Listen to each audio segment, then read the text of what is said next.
Oi, tudo bem? Estou aqui muito feliz com a presença do Dr. Leonardo Gomes. Dr. Leonardo Gomes foi o doutor cirurgião plástico que fez o meu rosto. Ele trabalhou no meu rosto. Gente, eu nunca pensei que fosse ter coragem de fazer. Aliás, se não fosse minha esposa ali, ó. Vai, amorzinho, vai! Eu jamais iria fazer uma cirurgia no rosto, principalmente um lift. Porque o pânico de fazer um lift, imagina, cortar seu rosto para puxar a pele, nem pensar. Cara, homem é frouxo nesse aspecto. O homem, se vai espremer um cravozinho, a esposa vem espremer e começa a gritar de dor. Porque o homem é frágil, cara. Se a mão tá fria, tá muito fria tamanho, passar um cremezinho no teu rosto com creme frio, você sabe o que eu tô falando, sabe? O homem, para essa parte, mexeu no rosto, tem uma fragilidade terrível. E eu não era diferente. Então, minha esposa foi muito esperta. Ela tirou uma foto minha, puxando essa minha pele aqui, mostrando assim o contorno do meu pescoço, numa boa. E depois tirou uma foto minha, eu distraído sem fazer nada. Chegou para mim e mostrou meu pescoço. Amor, olha como você tá. Eu falei, puxa, que legal, tá bonito meu rosto. Amor, essa aí foi a foto que eu tirei puxando a sua pele. What? Como é que é? Olha o seu rosto original, como que ele é. Acabei de tirar. Quando eu olhei para aquela foto, eu falei, cara, que coisa feia. Eu não tinha pescoço, gente. Eu tava sem pescoço, que tava ligado aqui embaixo, ligado. Aí ela foi e falou para mim fazer a cirurgia. Quando, depois de algumas horas, apavorado, pensando se ia fazer ou não ia fazer, ela falou, aproveita e já faz os olhos também, faz a cirurgia de sobrancelha, tirando as bolsas de cima e de baixo. Já vai deitar numa mesa de cirurgia, por que não? Como a cirurgia do rosto, o negócio é uma coisa bem simples, não é que nem um nariz ou uma orelha, que é mais complicadinho, mas é simplesmente, é uma parte só da região dos olhos mesmo, não teria muito problema. E aceitamos fazer o desafio. Confesso que eu fiquei apavorado, pânico total. Não tenho um síndrome de pânico não, ataque de pânico não, mas eu quase tive um. Fiquei apavorado, gente. Como que vai ficar meu rosto depois? Vai acabar com meu rosto? Vai destruir minha cara? Vai destruir tudo? Não sei. Sei que foi feito o trabalho. É uma honra enorme pra gente estar recebendo hoje aqui em nossos estúdios o Dr. Leonardo Gomes. Verdade no ar. Verdade. Muitas pessoas querem saber o que é esse tal de lift. Você poderia explicar pra gente? Mostrando como funciona e para quem ele realmente é aplicado, assim, quem são as pessoas que se classificam, qualificam para poder fazer o lift com perfeição. Sérgio, quando a gente envelhece, acontecem três coisas simultâneas, principalmente, que caracterizam o processo do envelhecimento. Falando da superfície para a profundidade, na superfície acontecem aquelas alterações notadamente por causa da exposição solar, que é o envelhecimento extrínseco, que vem de fora, solar. A nossa pele perde o brilho, perde a elasticidade, começa a ficar com manchas, né? E isso é uma das coisas, né? É o envelhecimento solar. Fora o envelhecimento solar, a gente tem também perda de volume. Você já reparou que quando a pessoa envelhece, ela fica como se fosse uma ameixa seca, né? Os compartimentos de gordura que estiram a nossa pele, que nos dão uma aparência jovem, eles são reabsorvidos em parte, sofrem queda gravitacional.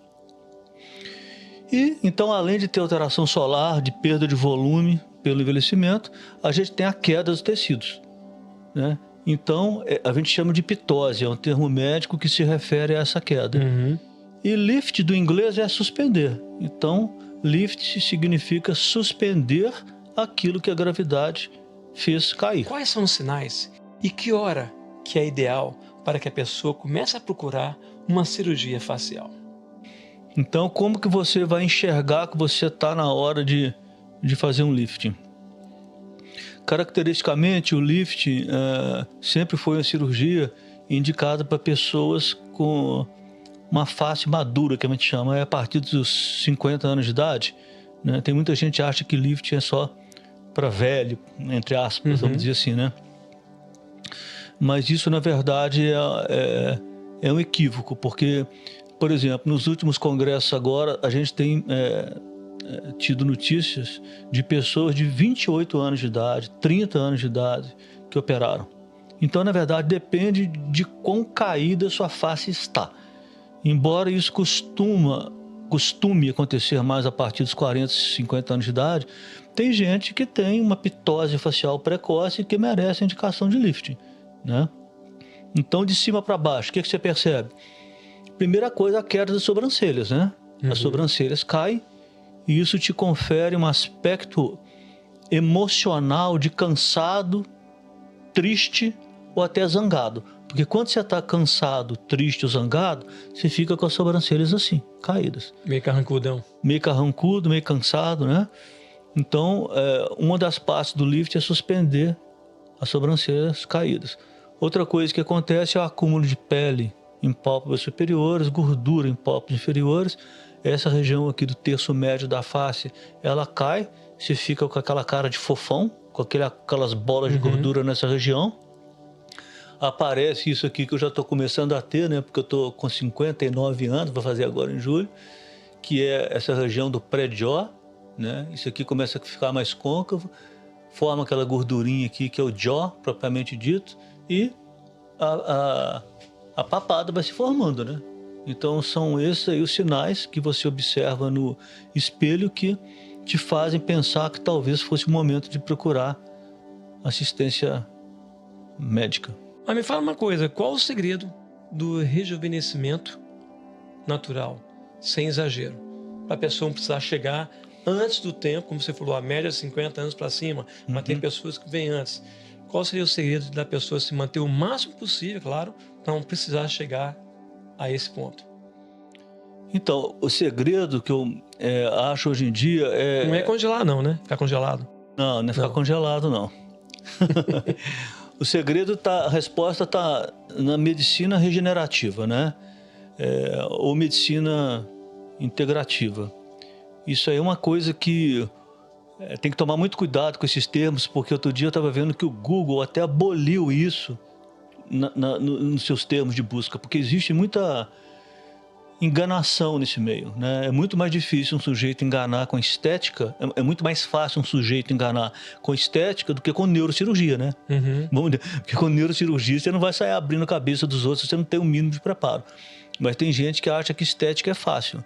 Então, tem muita gente que se aproveita do termo medicina integrativa e regenerativa para fazer um marketing enganoso.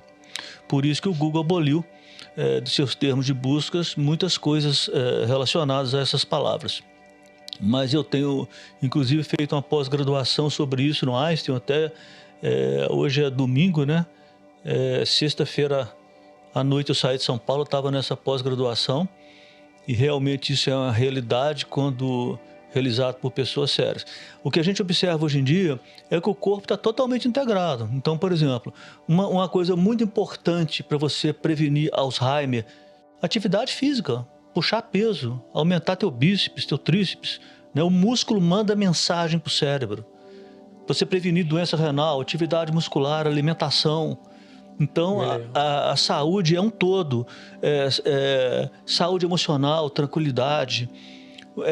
Você tem que estar bem como um todo, tá certo?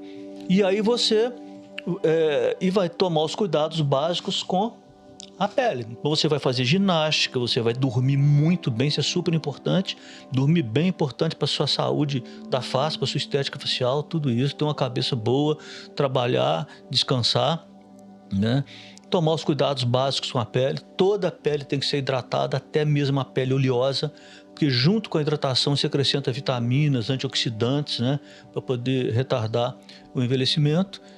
Proteção solar, né, porque hoje em dia a gente não tem quase nada de camada de ozônio. Ao contrário do que o leigo acha, o dano solar não vem das férias na praia, ele vem da exposição solar do dia a dia. A soma, né? Mas é principalmente da exposição solar, do fotodano do dia a dia, né? O fotodano ocasionado pelas férias é muito ocasional. Então isso é que envelhece a pele. Então cuidar da pele, né? E quando for chegar a hora, você fazer a coisa certa. Por exemplo, tem muita gente que fica se entupindo de preenchedores quando seria o momento de operar.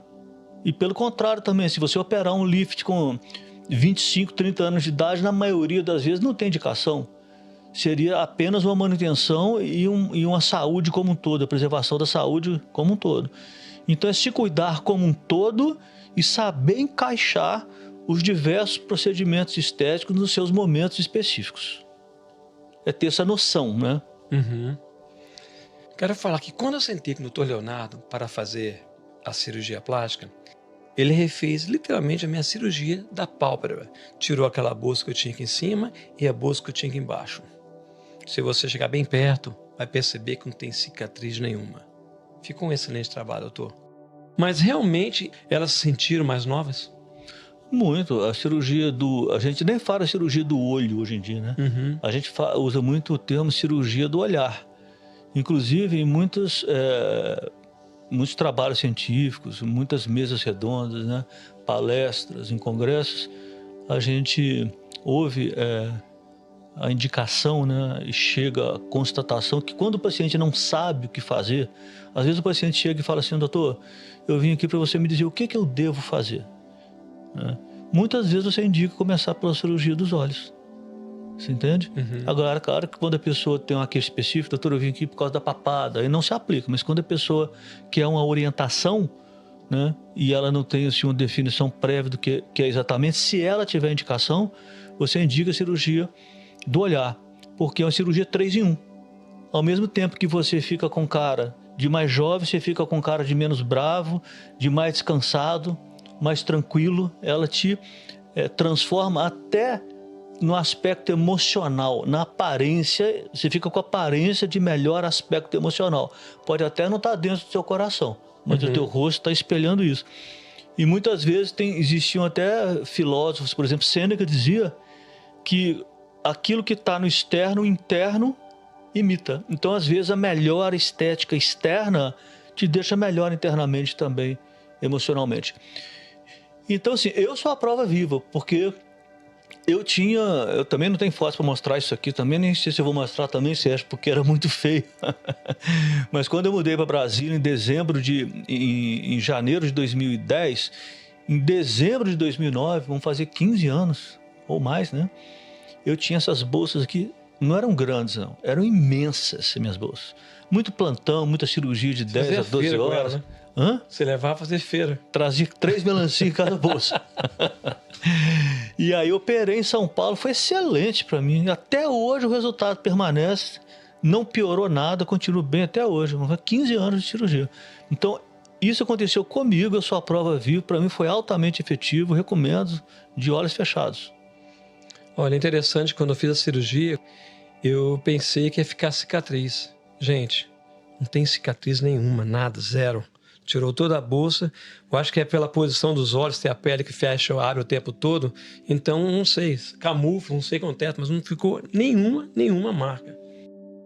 É porque, primeiro, não é nem mérito meu uma parte disso aí, né? A pele, ela tem a menor espessura do corpo humano nas pálpebras. E quanto menos espesso é o local, melhor é a cicatriz. Então, pálpebras, por definição, cicatrizam muito bem. Né? Você também tem um biotipo favorável, né? Que pessoas de pele... Biotipo favorável. Cool. Porque pessoas... quanto mais melanina você tem na pele, quanto mais escura a tua pele é, e quanto mais genética, né, oriental você tem, mais tendência a cicatriz mais evidente você tem. Então você é caucasiano, você é claro, dos olhos claros. Nesse tipo de pessoa, as cicatrizes são mais invisíveis mesmo, né? E também a gente posiciona de acordo com a técnica. Você posiciona em áreas específicas, como no sulco palpebral, no reborte ciliar, que são áreas também para disfarçar a identificação pós-operatória da cicatriz. É um conjunto de fatores que contribuem para esse tipo de resultado. Certo. Interessante, quando eu fiz a cirurgia, uma coisa mudou.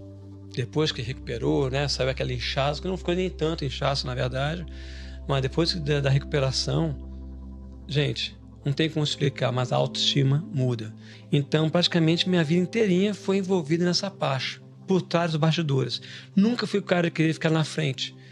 Mas depois que eu fiz a cirurgia e vi que ficou tão legal, cara, parece que minha estima subiu tanto, doutor. tanto que eu resolvi abrir o podcast. Montei meus próprios estúdios aqui, que era uma coisa que eu já fazia. Nossa, Sérgio, teu estúdio ficou legal, você montou seu negócio aqui. Era a minha profissão. Para mim, montar isso aqui, para mim, eu posso falar um monte de olho fechado. São mais de 40 anos como engenheiro, montando estúdio de gravação para muita gente, em vários lugares. Então, eu vou falar que depois que eu fiz a cirurgia, eu me senti muito mais novo, a autoestima foi lá para cima. Se você tá com aquela estima baixa, olha pro espelho e se sente feio pra caramba, acredite, eu me senti um chupa-cabra. Mas eu tava me sentindo dessa maneira. Mas depois que eu fiz essa cirurgia, tanto o lift como nos olhos em cima e embaixo, cara, eu fiquei assim com um cara de muito mais novo. Como eu falei, eu tô com 61 anos de idade, mas se você ver uma foto minha de alguns anos atrás, eu aparentava já ter de cara uns 70 e poucos. Tá bem mais velho. Mas, graças a Deus, melhorou bastante. Agora, uma coisa que eu fiquei preocupado, que eu vou perguntar, inclusive, pro doutor, após a cirurgia, como é que fica a pessoa em relação a sentir dor? Tem dor, é indolor? Como é que fica logo depois da cirurgia? Vou só me permitir fazer um comentário, porque o Sérgio, ele foi um paciente, ele é fora do padrão, que a gente ficou amigo mesmo. Eu tô aqui em viagem de férias nos Estados Unidos e almocei aqui na casa dele. Ele fez um bife a rolê de primeira linha, né? As crianças foram para a piscina, a gente ficou amigo mesmo, né? Então, assim, e a gente tem contato. Então, o que eu observei, né? Depois que você operou, você emagreceu pra caramba, você se cuida, né? Emagreci bastante. E por falar nisso, doutor, já quero marcar com o doutor Leonardo para quando eu for no Brasil, lá para novembro ou dezembro, eu poder tirar essa pele que está aqui sobrando. Vocês estão vendo a pele? Vocês vão estar vendo a entrevista toda dessa pele aqui, gente, tá vendo? Mas a culpa não foi dele, não. O lift que ele fez foi perfeito. Mas eu estava extremamente gordo. Muito gordo, você não está tendo ideia. Quando eu emagreci, isso aqui apareceu. E ele me sugeriu, emagrece primeiro. Eu não dei ouvido, porque eu já tinha tentado emagrecer tantas vezes. E o sucesso, zerão, não rolou. Então era sinistro conseguir perder aquele tanto de peso e não estava rolando para mim. Mas depois que eu vi meu rosto arrumadinho, aí deu outra empolgação. Vai tudo sair. Mas continua o que você está falando. Parece assim que é o primeiro passo, né? Você tem uma primeira conquista, a autoestima levanta, estética, que te faz entusiasmar, porque você já galgou alguns degraus dessa escada e você fala, putz, eu consigo. Então você acaba galgando outros. É um estímulo, é um start no processo, né? Então tem esse aspecto também. Ô Sérgio, cirurgia de face, por definição, não dói. Sabe? Por exemplo, o lift, que é uma cirurgia que demora aí 7 horas, uma rinoplastia 5 horas e meia, que é uma cirurgia muito elaborada, considerada a mais desafiadora do corpo humano, né? A cirurgia plástica do nariz, as pálpebras, todas elas, por definição, não doem, apesar de demoradas, apesar de algumas serem complexas. Ao contrário, uma cirurgia muito simples que quando a gente faz residência em otorrinolaringologia, por exemplo, a primeira coisa que a gente aprende a fazer cirurgia de amígdala, cirurgia de 40 minutos, dói muito, é super dolorida. Então as cirurgias de face, por definição, não são doloridas. O que mais atrapalha na cirurgia estética da face é o aspecto emocional, porque você, embora alerte o paciente antecipadamente que ele vai dar de cara com um novo Sérgio no espelho, você sempre foi de um jeito, né? Então você muda, por mais que seja para melhor, é um pouco angustiante você se adaptar. E naquele período inicial, muitas vezes você fala, putz, será que eu vou voltar ao normal, né? Eu estou muito inchado. Eu fiquei nessa situação, né? Você fica preocupado, claro. Isso aqui que pega mais, né? É o aspecto emocional, é se ver no espelho de uma maneira diferente do que sempre foi. Mas em termos de dolorimento, não é uma característica. É claro que existem pessoas fora da curva. Tem gente que pode ter uma dor, mas é uma dor muito fácil de controlar. Então, por exemplo, se você me liga e fala, olha, eu fiz um lift, fiz uma blefra, eu estou com dor, eu falo assim para você, vamos trocar o remédio, a gente consegue lidar com isso muito bem, melhora rapidinho, tá? Agora, ao contrário da cirurgia de amígdala, que dói muito, muitas vezes a gente dá até derivado de morfina em casa e a pessoa continua com dor.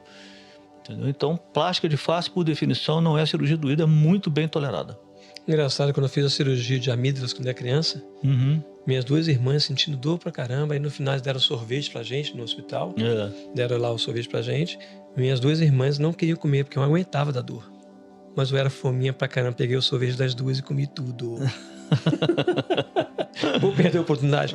Mas falando em relação ao que ele falou aqui, a nota que ele fez aqui em relação à amizade que nós formamos, uma das coisas principais que aconteceu isso foi porque, olha, eu já tratei com muitos médicos na minha vida, mas não teve nenhum, em todos eles, até o último que eu fui lá, eu não vou citar o nome dele, que ele fez o tratamento, fez um trabalho muito bom também, porém, eu nunca recebi nenhum WhatsApp dele, nenhum telefonema dele.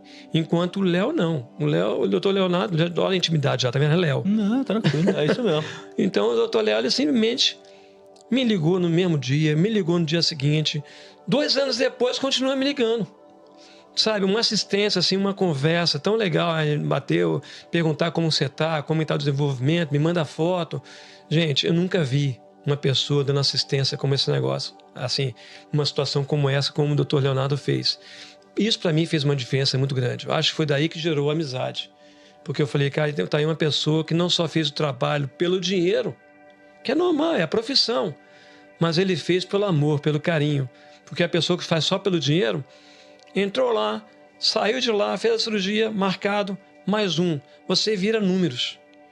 Mas quando eu conheci o Dr. Leonardo, eu percebi que eu não era números. Eu era uma pessoa normal, tinha uma personalidade, e ele sempre me ligando, perguntando como que eu estava.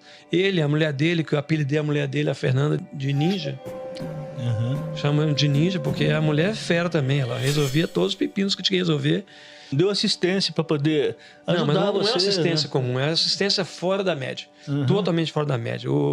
Você me ligar, às vezes você mandar foto, eu mandar foto, você chegar... Nossa, não tem como. Eu falo com o pessoal, gente, ter médicos bons no Brasil ou no mundo inteiro, estão cheios deles por aí. Mas que dá assistência e conversa com você, a ponto de você entender. Quando você conhecer o Dr. Leonardo, você vai entender por que eu me tornei amigo dele. E provavelmente, se você mora nos Estados Unidos e for lá em Brasília fazer um tratamento com ele, você vai ver. Quando ele vier aqui nos Estados Unidos, ele vai na tua casa também, porque vai se tornar seu amigo como tornou meu amigo. Então ele chegou aqui em casa, brincou com minha Cheyenne, minha cachorrinha.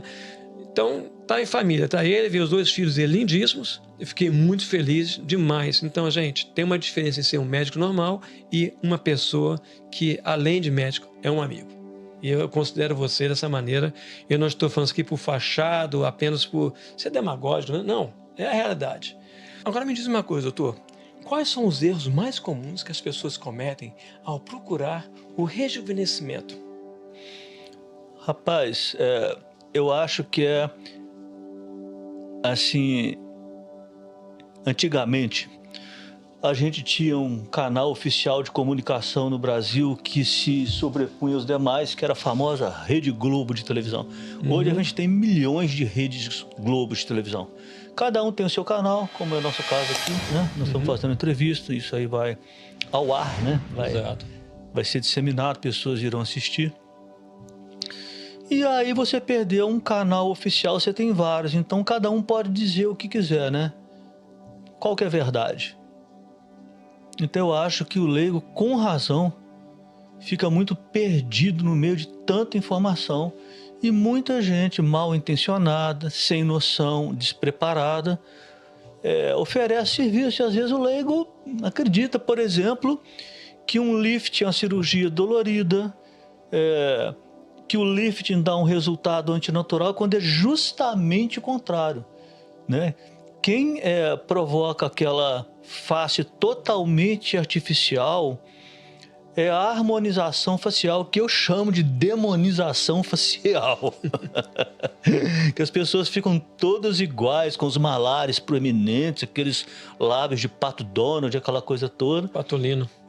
O lift ele é uma cirurgia cuja característica é rejuvenescer com naturalidade. Só que é muito difícil para o leigo perceber isso. O leigo acha uma cirurgia de 7 horas, uma cirurgia demorada, que requer habilidade, uma curva de aprendizado, tem que ser feito centro cirúrgico e tal. Ele faz uma analogia, acha que isso significa que de repente não é o melhor caminho, quando é justamente o contrário, porque hoje em dia a coisa é muito segura, entendeu? Então é você se orientar, o que é verdade, o que é mentira. O que eu faço até hoje, até como médico? Por exemplo, a minha irmã, ela estava com um problema muito sério nos olhos, lá na minha cidade natal, né, Juiz de Fora, Minas Gerais, E meu pai também é médico aposentado, conversou com um amigo dele, oftalmo, que era o chefe da cadeira de oftalmo da Universidade Federal do Juiz de Fora.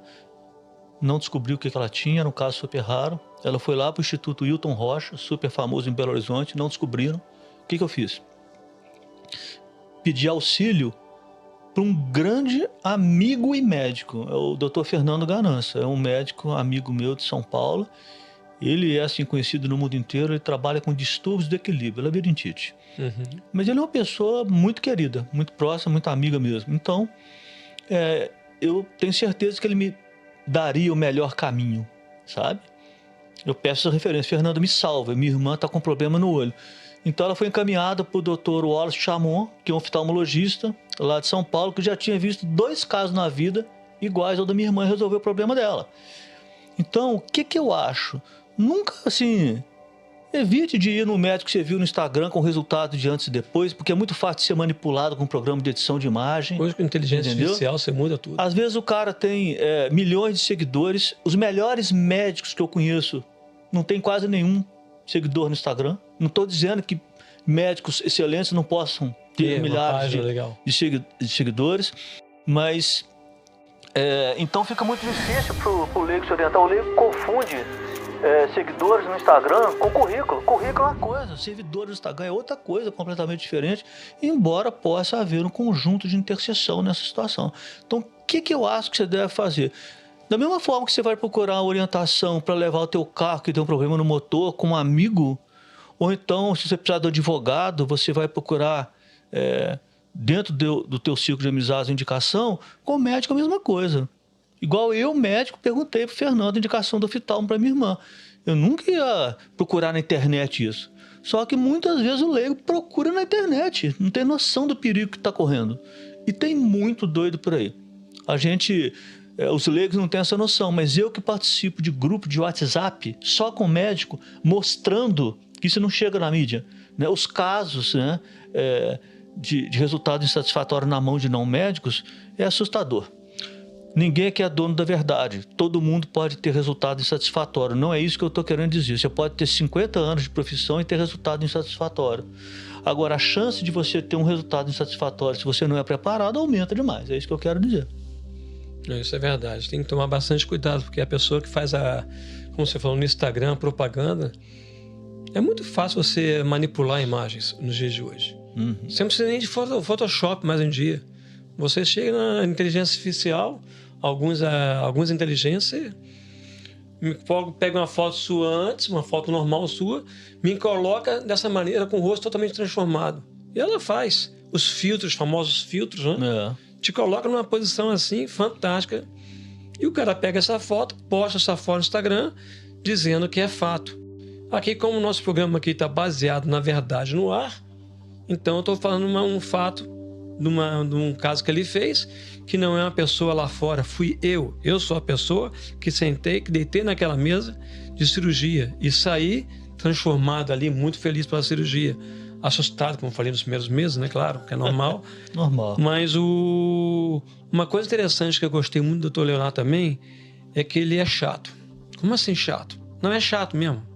Como fala a expressão, um porre às vezes. Ele me exigia usar todas as coisinhas necessárias para a cirurgia. Eu fiz outra cirurgia alguns anos depois, um tempo depois. O cara não me pediu nada. Simplesmente tem na minha cirurgia e pronto. Já o Leonardo não. Tem que ter uma meia especial de pressão, tem que ter um sei o quê, tem que tomar aquele remédio, como que eu falei? O Traumel. Que é Traumel, me deu Traumel para não deixar vermelho. Aliás, quando eu fui fazer, acho que eu comentei isso contigo, quando eu fui fazer meu drenagem linfática, com a menina que eu fui fazer com ela, drenagem linfática, foi uma prima, sobrinha minha, que achou para mim esse lugar. Eu fui fazer a drenagem linfática com essa pessoa. Ela chegou lá, acho que foi no primeiro ou segundo dia, acho que foi no dia seguinte já. Ela chegou para mim, onde que você fez a cirurgia? Mas por quê? Não, todas as pessoas chegam aqui e fazem esse procedimento que você fez, tá tudo roxo. Você basicamente tem roxo nenhum no rosto. Eu desconfio que seja por causa desse tal Traumel, não sei o que aconteceu. Porque ele me orientou, mas também tem a mão também da pessoa que fez a cirurgia, porque a cicatriz praticamente, que eu tinha costa até aqui em cima, tinha costa, praticamente sumiu tudo, cara, tudo. Demorou, ele me deu uns remédios depois, pós-operatório, né? Uhum. Pra ficar uns cremes pra passar de... O Quelos, né? É o Quelos. atenuante cicatricial, para Ele- melhorar o aspecto. Mandou pra... Que você que mora nos Estados Unidos vai lembrar daquelas negócios de... que tem na Home Depot aqui, pra passar na janela. Como que é o nome? O que é o Quello mesmo? O produto em si? É um gel de silicone. Silicone. Aí. É um silicone, parece que é aquele silicone que você compra no mall, ali no Home Depot, e passa na janela. Não é não, cara. É um silicone próprio para rosto, para cicatriz. Você passa aquilo ali, ele vai fazendo que a cicatriz suma. Mas como eu falei, é poucos os casos que eu conheci pessoas que realmente indicam situações para você usar o medicamento certo, na hora certa. E, nossa, como eu falei, a assistência foi total e os medicamentos funcionaram. Dor, zero. Não senti nada, cortou meu rosto todo. Desde o primeiro dia até o dia de hoje, já se passaram quanto tempo? 2 anos, 3 anos? Nossa, tem que fazer as contas. 3 anos, né? Você acha, 3 pelo anos. menos, né? Nunca senti uma dor. Uma coceirinha acontece de vez em quando, que é a adaptação da pele normal. Mas dor mesmo, nunca senti nenhuma dor. O primeiro remédio que ele me deu quando eu estava lá em Brasília, depois da cirurgia, se for pegar o remédio e comparar com o remédio aqui, ele me deu um Tylenol, gente. Ele me deu um Tylenol, gente, para dor. Agora pergunta se eu abri aquele remédio que ele me deu para tomar. Desculpa, eu não tomei nenhum. Não estava sentindo dor, por que eu vou tomar remédio de dor sem dor? Essa você tá contando agora, hein? Eu sei, era segredo, né? Não estava sentindo dor nenhuma. Eu evitei. Realmente, gente, não tem dor nenhuma. Curiosidade. É verdade que uma pessoa que faz lift, essa cirurgia do lift, pode durar até 10 anos ou mais? Pode. As estimativas são aí de oficiais, a maioria dos autores refere resultados que perduram por 10 a 15 anos. Mas aconteceu uma coisa muito bacana, foi em agosto do ano passado. Eu operei o meu tio, o Domício, e a minha tia Lívia, de lift facial. Um no dia e outro no outro. Foi em 2004. Eles moram em Belo Horizonte. Uhum. E aí...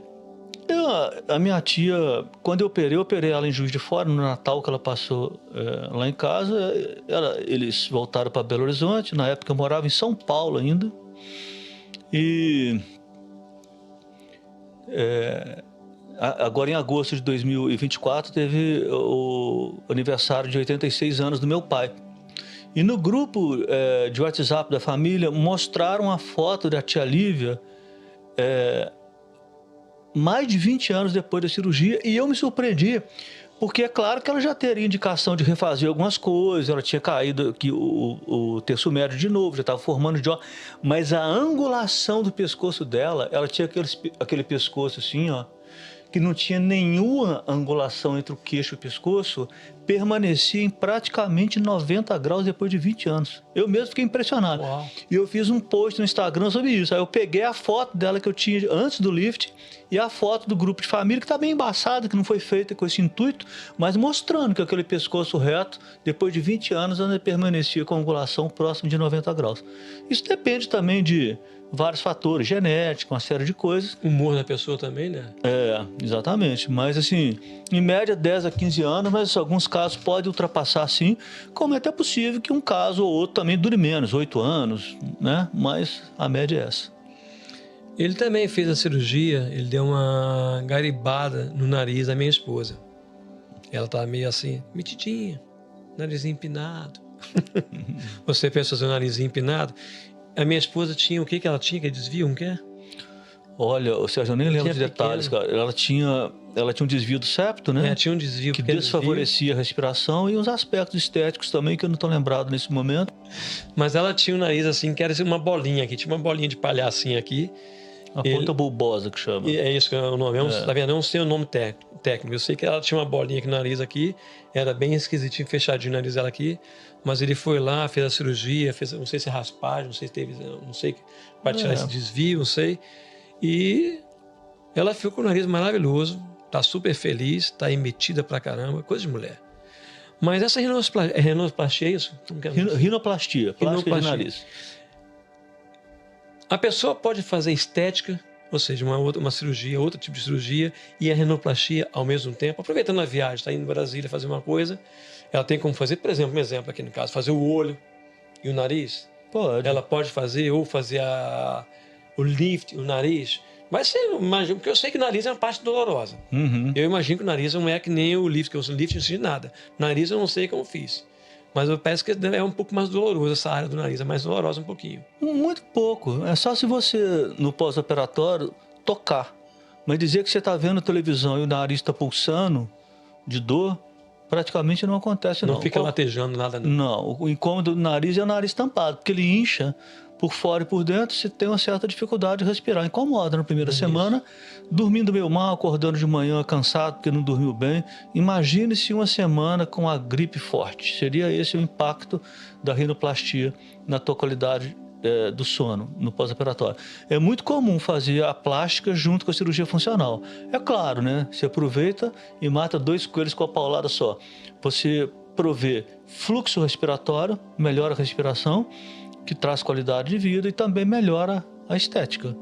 Agora, dá para associar o nariz com várias outras coisas. Você pode fazer o nariz, por exemplo, com pálpebras. Você pode fazer o nariz com elevação de sobrancelhas. Tem muita mulher que tem procurado hoje em dia a nossa assistência quando a mulher tem a testa muito grande. Então, fica com aquela cara de extraterrestre. Então, a gente abaixa a linha capilar. Dá para você fazer junto com o nariz. Agora, legal, eu não sabia que tinha. chama frontoplastia redutora. Será que eu consigo? Minha linha capilar tá aqui atrás. Será que eu consigo puxar aqui para frente? Você não tem jeito, não. Não, tô brincando. Eu tô como que fala? Decidindo como fala? Resolvido. Eu sou assim mesmo e tô resolvido. Não me preocupe em fazer implante, não. Nem essa... Como que você falou aí? Frontoplastia redutora. É abaixar essa redução do cabelo trazer aqui para frente. Não, mas nem teria como nessa situação, não. Eu tô aqui brincando mesmo. Agora, o lift não dá para misturar com mais nada. É assim, uma cirurgia de 7 horas, se você for fazer uma rinoplastia mais 3 horas e meia, 10 horas, eu não acho prudente. Não é errado. Eu tenho amigos super cirurgiões que fazem lifting todos os dias, junto com uma série de outras coisas. E, inclusive, estive acompanhando alguns colegas no começo do ano, fora de Brasília. Eles começam a operar às 8 da manhã, acabam às 8 da noite. Mas o paciente fica 12 horas entubado. Você imagina, uma cirurgia cardíaca a céu aberto, que você abre o peito da pessoa para fazer ponte de safena, demora 4 horas e meia. Então, assim, não é errado fazer 12 horas. Mas quando você vai fazer uma plástica total de face, eu prefiro fazer em 2 tempos. Então, o lift não dá para misturar com muita coisa, não. Mas nariz e pálpebra dá para fazer junto. Então, o lift é só o lifting praticamente, entendeu? Uhum. Porque, na verdade, o lift é cirurgia dupla, né? Você opera a face de um lado, a face do outro, o pescoço de um lado e o pescoço do outro. Então, mais do que duplo, é quádruplo, na verdade. Né? Ele queria me mostrar umas fotos na época que eu tava lá, ele enfiando a mão por dentro da minha pele, assim, puxando. Eu falei, não quero ver, não. Obrigado. Pode mandar hoje, que hoje eu até vejo. Tá bom. Mas naquela ocasião, porque ele realmente é um trabalho, assim, fantástico. Gente, não há dor mesmo. Agora, doutor Leonardo, qual foi o caso mais emocionante que o doutor experimentou nesses 35 anos de carreira, nesses 35 anos da qual você fez cirurgia facial em pessoas que procuraram você? Qual foi um dos casos assim, mais emocionantes que o senhor lembra? O senhor poderia contar pra gente? Olha, eu não sei se tem um caso mais emocionante, não, sabe? Porque, assim, antes de eu fazer plástica, eu fiz cirurgia oncológica, né? Cirurgia de remoção de câncer de cabeça e pescoço. Então, já passei por muitas situações muito emocionantes mesmo, né? Emocionantes pro lado bom e emocionantes pro lado ruim. Então, já tive que tirar toda a língua de uma pessoa, os olhos, a mandíbula. E foram situações muito emocionantes. E até mesmo, em algum desses casos, para poder perceber como que essas pessoas mutiladas, sem língua ou sem olho, não deixavam a peteca cair, como se diz lá no Brasil, né? Continuavam a sorrir, a viver. Eu achava isso impressionante. Nesse caso, foi mais que tudo lição, né? Aí, quando eu comecei a fazer a estética, eu me senti meio envergonhado perante aos meus colegas cirurgiões oncológicos, como se eu tivesse abandonando na cirurgia raiz para poder entrar aí na seara da cirurgia Nutella. Mas não é maturidade minha ter pensado isso, porque hoje em dia existe um certo uma certa exaltação do vitimismo, né? Como, assim, enaltecendo pessoas que... Não, se você está assim, insatisfeito com a sua aparência estética, continue assim, você tem que ser aceito e tal, como se a estética não fosse importante, né? É uma bobagem danada. Imagina, por exemplo, o impacto que tem na autoestima e na vida como um todo de uma criança com lábio leporino e que foi operado para poder melhorar. E daí por diante. Então, tiveram vários casos de pacientes no consultório. Teve até um dia uma paciente que eu fiz o nariz, ela me deu um abraço e um beijo de batom. E eu não percebi. Quando eu cheguei em casa, minha mulher me olhou com a cara feia pra caramba. A ninja. A ninja. Falou, o que é isso aí? Pra eu explicar que berimbau não era gaita foi difícil, sabe? Mas muitos casos de mulheres, inclusive lindas, que às vezes os anestesistas diziam assim, mas o que você vai fazer nessa mulher? Mulher linda. E que pra ela aquilo ali significava muito, mudava a vida da pessoa. Teve uma menina, essa não foi nem questão de emocionar, mas foi um caso interessante, a Catarina. Até o pai, ela mudou, eu operei ela uns 4, 5 anos atrás, o pai dela é diplomata, ele mora nos Estados Unidos hoje. O pai foi com a Catarina no consultório, eles eram separados, a mãe morava no Rio, a mãe não era a favor da cirurgia, o pai era. Bom, a Catarina chegou lá no consultório, com o cabelo solto, não falou uma palavra. Eu conversei, expliquei, ela queria fazer rino e autoplastia, né? E aí, Que é isso? cirurgia, ela tinha orelha de abano. Ah, tá. Então ela usava o cabelo solto para disfarçar. Tampar. E o nariz, Senão ela voava também. o nariz feinho assim, sabe? Caído, gordinho e tal. Aí, eles não falaram quase nada, o pai que falava mais, a Catarina, ficou muito quietinho. Eu até imaginei, acho que eles não gostaram da consulta, não se identificaram comigo por alguma razão que não vem ao caso, porque isso acontece mesmo, né? Existem vários perfis de pacientes compatíveis com vários perfis de médicos diferentes. Mas aí daí um pouco ligaram e marcaram a cirurgia. Eu operei. Rapaz, essa Catarina voltou no consultório falando igual maritaca. Sorridente, com o cabelo preso. A verdadeira Catarina apareceu ali. Ela estava obscurecida pela vergonha. Eu acho isso estranho, mas para ela aquilo ali era muito. Então ela me contando, né? O seguinte, falou, doutor, a minha mãe não sabe até hoje que eu operei. E aí eu mudei do Rio para Brasília, agora estou morando com meu pai.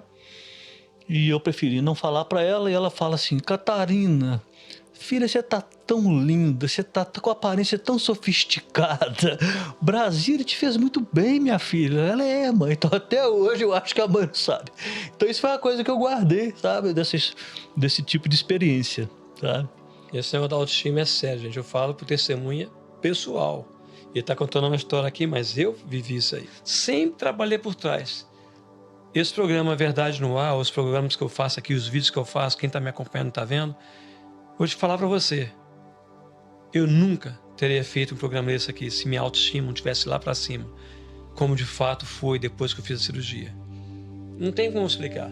Isso que eu vou perguntar agora é uma coisa normal que acontece com todos nós, tá? Doutor, me diz uma coisa. Das pessoas que têm medo, morrem de medo de passar por uma cirurgia, o que você diria para essas pessoas?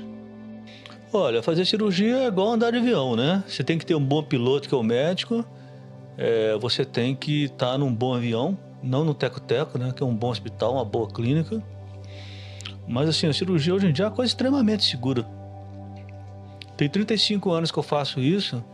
Nos meus tempos de recorde, eu chegava a operar 250 cirurgias por ano. Uau! Hoje em dia eu nem consigo fazer isso, né? Eu não estou falando só de cirurgia plástica, cirurgias em geral sob anestesia geral, tá? Tudo que é tipo de cirurgia. Então, assim, eu nunca tive um acidente fatal com anestesia geral. Já tive pacientes que fizeram arritmia, que tiveram broncoespasmo, mas tudo resolvido, sabe? A chance de você ter um acidente durante a anestesia é mais ou menos 1 para 200 mil, segundo a Sociedade Brasileira de Anestesiologia. Mas esse 1 para 200 mil não é acidente fatal, é algum tipo de coisa diferente, entendeu? Uhum. Pra você ter uma noção, ano passado eu operei meu filho, que está aqui, o Pedro. Eu operei sob anestesia geral lá no Hospital Santa Lúcia, em Brasília. Eu já operei minha irmã, já operei meus 2 tios, né? Então, assim, eu confio muito. Se eu não confiasse, eu não teria operado meu filho. Então, é muito seguro nas mãos de um profissional experiente, num ambiente compatível, certo? Não tem, assim... É claro que tem que ter um bom piloto, um bom avião, mas né, você tem que estar navegando em céu azul. Pode cair uma tempestade e ter alguma intercorrência? Pode, mas olha só, se você for pensar, você não vai fazer nada na vida, você não vai andar de avião. Ah, mas eu vou de bicicleta. Ué, não é 100% seguro também. Então, anestesia é uma coisa extremamente segura, acidentes são raríssimos, né? E realmente eu acho que o medo da anestesia e tudo mais é desconhecimento do leigo, que é muito seguro mesmo. Às vezes você opera um senhor de 80 anos com 3 pontos de safena, diabético, hipertenso, com insuficiência renal, que faz a cirurgia de 8 horas para tirar o tumor, 9 horas, 10 horas. Olha só a segurança. E a maioria vai muito bem, obrigado. Se você pegar uma pessoa rígida, é tranquilo. Ano passado eu operei o seu Lorival, rinoplastia mais lift, 80 anos, cirurgia de 7 horas. Nunca tinha feito nenhum procedimento estético na vida. Ele deu o nariz como se fosse um presente para o neto que ia formar. Ele queria estar bem na formatura do neto. E a papada, o lift só de pescoço que ele fez, foi um presente para a esposa. A esposa não sabia. Depois que ele operou, que ele falou com ela. Eu achei muito bacana isso. Que ele não é um sujeito assim, que tem mania de procedimento estético. Ele nunca tinha feito nem botox. Não é vaidosão. Não, mas ele tá no jogo, ele tá na vida, ele quer estar bem. Quer aproveitar. Você entendeu? Olha que coisa, um senhor simples assim, sabe? E, eu achei uma lição isso aí também, sabe? Achei muito interessante. Então eu acho que é isso, eu acho que é o desconhecimento do leigo. E a questão de ficar com aparência artificial, só fica quem quer. Porque hoje o lift te deixa rejuvenescido, né? Mas também não é um rejuvenescido pegar uma pessoa com cara de 80 anos e transformar em 30, não é isso. É um envelhecimento, né?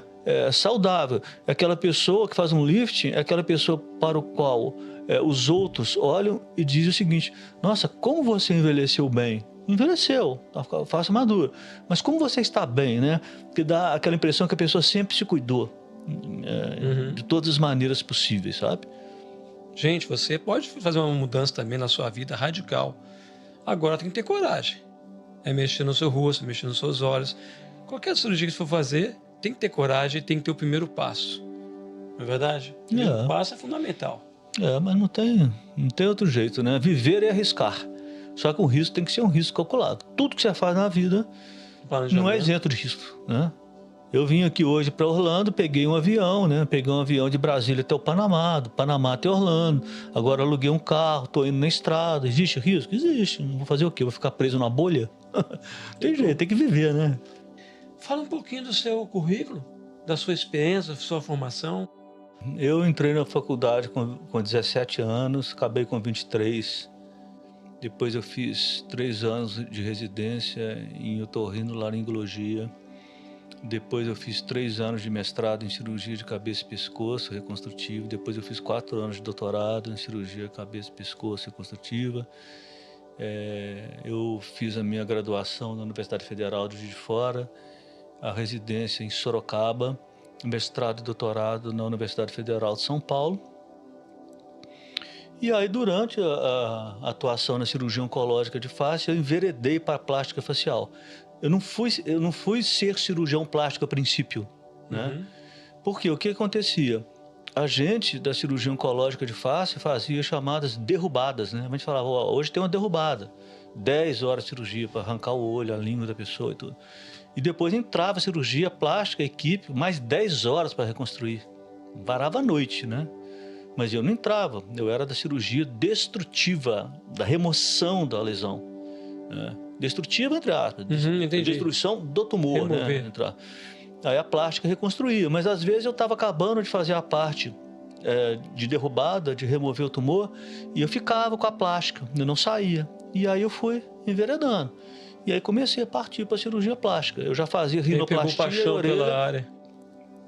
Eu já fazia nariz e orelha, da residência de otorrino, e o lift, a cirurgia de fronte e tudo mais, foram a partir das reconstruções na cirurgia oncológica de cabeça e pescoço.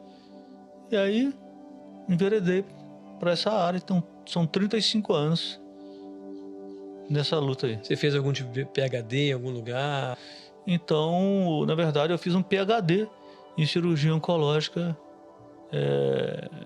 de face, né? Uhum. E depois eu fui enveredando, congressos, acompanhar, conheci muitos cirurgiões plásticos, né? Comecei a frequentar vários serviços, nossa, aí a história é sem fim. Fechei o consultório, meses, passei acompanhando serviços de cirurgias plásticas em todos os lugares do Brasil, congressos fora do Brasil, no mundo inteiro, acompanhando colegas também em outros países. E aí você vai tirando receitinha daqui de um, receitinho dali de outro, e você vai compondo o teu próprio caminho, né? É uma mistura da tua experiência, que você vai formando seu caminho a partir dos contatos e das dicas que você teve de outros colegas. E é assim que a coisa aconteceu. Consideração final, em suas palavras. Pessoal, consideração final, se vocês têm interesse de fazer uma cirurgia plástica de face com número 1, com segurança, e número 2, com naturalidade, eu estou pronto para oferecer isso, é comigo mesmo, porque tem gente que gosta de um resultado que não é natural, né?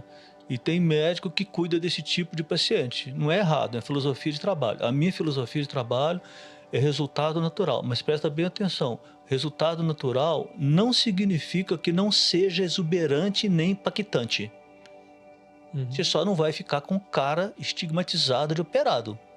Mas o impacto na sua vida será um impacto muito significativo. A autoestima é o primeiro passo de uma transformação, e muitas vezes. E é isso, não tem nada demais, é um procedimento muito seguro hoje em dia, muito tranquilo mesmo. Como eu disse, cirurgia de face em geral é indolor. Então é isso, gente. Doutor, muito obrigado pela presença sua aqui no nosso podcast. Obrigado para vocês. Um abraço grande. Tchau.